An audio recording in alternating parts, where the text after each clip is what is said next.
lecturer Mr. Hafiz and my fellow friends. Today, we would like to do a video presentation on the introductions of business law, sources of law, as well as the classifications of law. So, without wasting any time, let's begin our Q&A sections. Hello Joseph. Hello. Are you ready for the first questions? Of course, I'm ready for the first question. So the first questions will be, what is the definitions of law and ethics, and provide an example for each of the elements.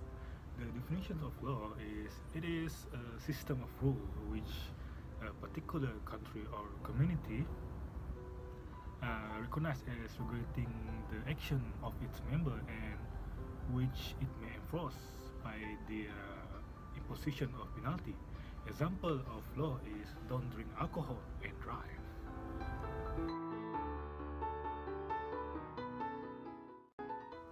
While definition of ethics is it is a moral principle that govern a person's behavior. Example, honesty. You need to be honest in all action and communication that you make. Wow, such a great answer that you had. Thank you. So let's move to the questions 2. What is the difference between the law and ethics? Difference between law and ethics is law is a set of rules, while ethics is a set of guidelines. The second one is law has a legal binding, while ethics do not have a binding nature. And the third one is law is normally written in form, while ethics not necessary in form.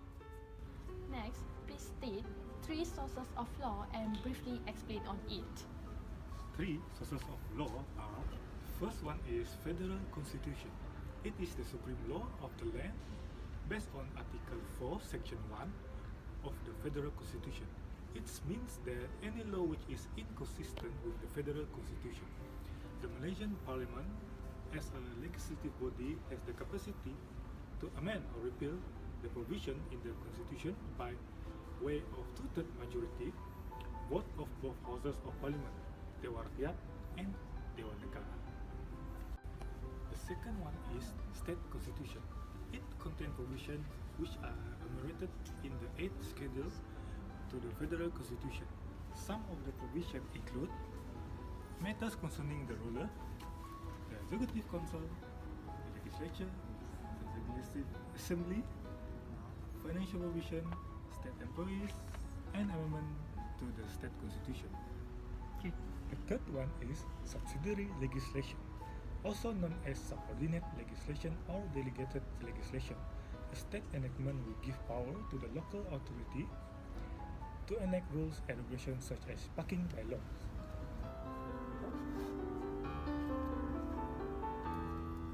Hi. Hey, hi. May I ask you something?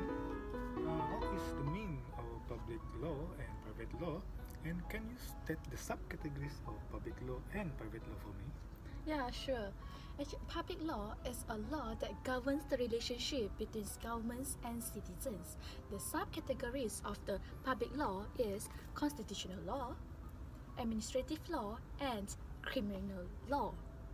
Constitutional law is a law which deals with the structure of governments and the rights of the individuals under the governments.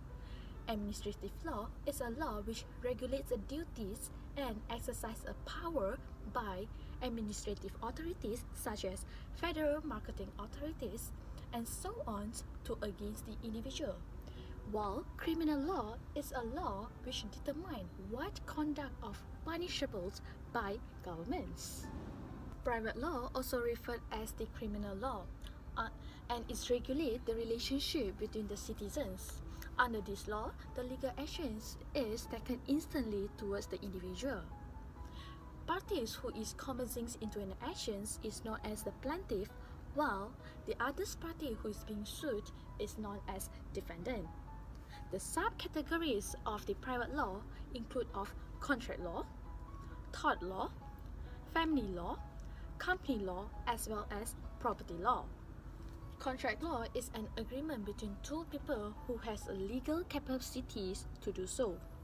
Tort law is a civil wrong that is committed when one person causes an injury, damage, or losses to another person in the circumstances that the court conduct to render him liable to pay for the loss or damage to compensate the. Eva, Yeah. one last question. Can you state the case that related to law of tort, and can you please elaborate it for me? Yeah, sure. The case that related to the tort law is known as Mrs. Donahue versus Mrs. Stevenson. Basically, in this case, Mrs. Donahue drank a ginger beer in the cafe of UK. She found a snail inside the bottle. So after that, she feels sick and she sued the manufacturer of the ginger beer, which is Mr. Stevenson. The House of Lords held the manufacturer to take a responsibility to take care of Mrs. Donahue because it was reasonably possible that failure to ensure the safety of the product will lead to the harms for the consumer. So at the end of the case, Mrs. Donahue actually managed to claim euro of 500 in this case. Yeah, that's it. Thank you for answering my question, Eva. Yeah, it's such a great day to answer your questions.